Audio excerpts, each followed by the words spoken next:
you for tuning in to Brathouse Sports. I am your host, Emily Cheddar Dog DeLeon. Well, damn, it was a tie.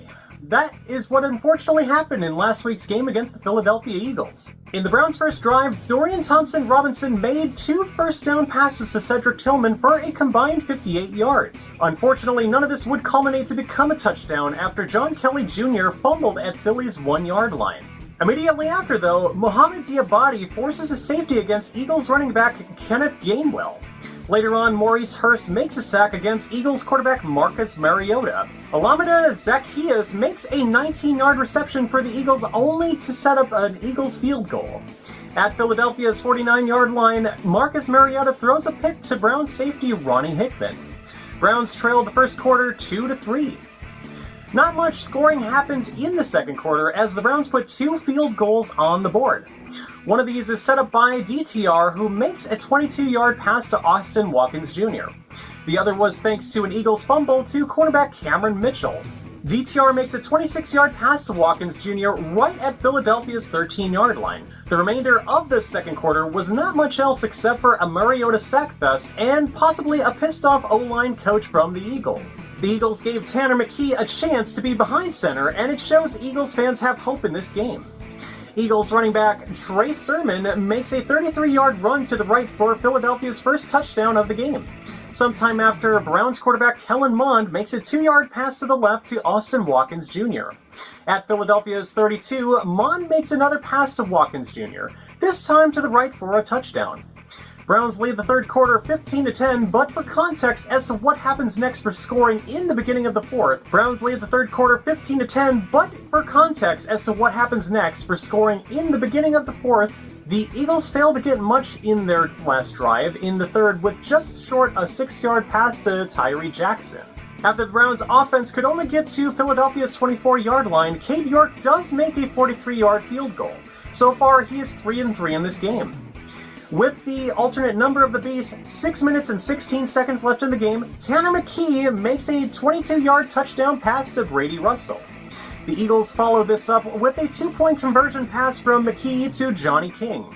With 1 minute and 56 seconds left, Cade York attempts his 4th field goal of the game, 41 yards, and again misses. To my misfortune, I thought that there would be overtime, but I was told by a guy at my local bar that the game was in fact over. Browns and Eagles tie 18-18. So the elephant in the room we have to talk about is Cade York, aka Charlie Brown. Despite making his first 3 field goals in last week's game, people thought York was getting mentally in the game. Actually, York's kicks were sloppy despite going through. He made a wide right, but was given a second chance thanks in part to a penalty against the Eagles. Now with just a 42-yard game-winning field goal, York had his chance, but botched it with a kick to the left.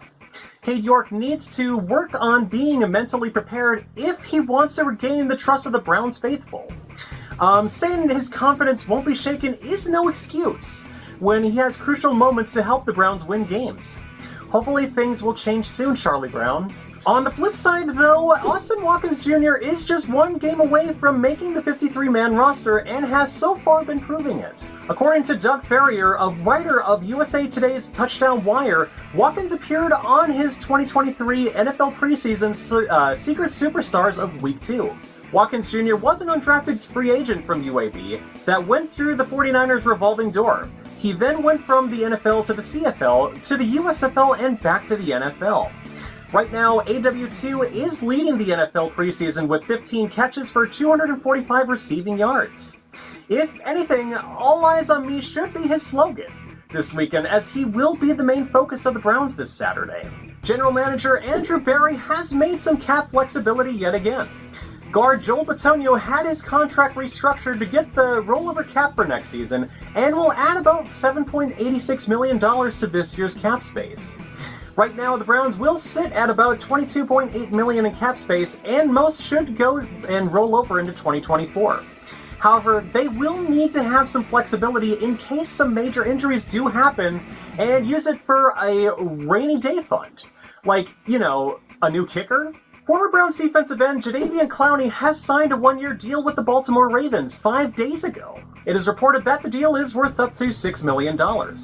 Clowney spent 2 seasons in Cleveland where he had a productive first season but dropped off hard last year and dealt with locker room issues. It has also been reminded that Clowney bombastically criticized the Browns because he wasn't being showcased enough and tried being in a hypothetical measuring contest with Myles Garrett. If anything, 2022 was a year that Jadeveon Clowney shown his true colors and that his ego got the best of him. Ironically, he will be joining the Ravens with fellow narcissist Odell Beckham Jr. Baker Mayfield is on his 3rd team since leaving the Cleveland Browns last year. Well, no shit. On Tuesday, the Tampa Bay Buccaneers announced that Mayfield will be their starting quarterback beginning in Week 1. He will have some decent weapons on the Bucs offense, including receiver Mike Evans. If anything, it will be interesting as to how he will be doing this upcoming season, in his 4th chance as a starting QB. And before we go, we're going to talk about what to expect on Saturday. Head coach Kevin Stefanski says that the team expects to play the majority of the starters for 20 to 25 snaps. Despite the loss to the Washington Commanders, the offense showed itself to show that it has some promise. The defense has also shown it will be a threat to opposing offensive lines even without Myles Garrett. Again, I'm cautiously optimistic with what I want to see with the Cleveland Browns this season, but the team will give us something to look forward to. And thank you again for watching Brathouse Sports. Once again, I'm your host, Emily Cheddardog DeLeon. Please like and subscribe and turn on the notification bell, as I would greatly appreciate it. It's how you can find more of my videos and help me get through the algorithms as well. Once again, I'm your host, Emily Cheddardog DeLeon, and I will see you next time.